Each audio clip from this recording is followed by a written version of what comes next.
The first meeting of BRICS Sherpas and Shu Sherpas under India's 2026 chairmanship was held in New Delhi from February 9 to 10. The meeting was chaired by Sudhankar Dalela, India's BRICS Sherpa, and supported by Joint Secretary Shubham L. Hake, India's BRICS Shu Sherpa. India's BRICS Sherpa and senior officials from Brazil, China, Egypt, Ethiopia, Indonesia, Iran, Russia, Saudi Arabia, South Africa, and the UAE participated in the deliberation.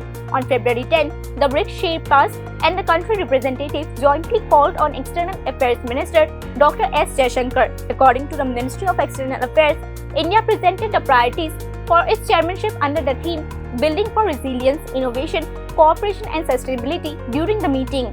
The meeting also witnessed a substantive exchange of views on the institutional development of the BRICS grouping. On the sideline of the meeting, delegates visited the National Craft Museum and Hastakala Academy and the Akshardham Temple. The report, News Now.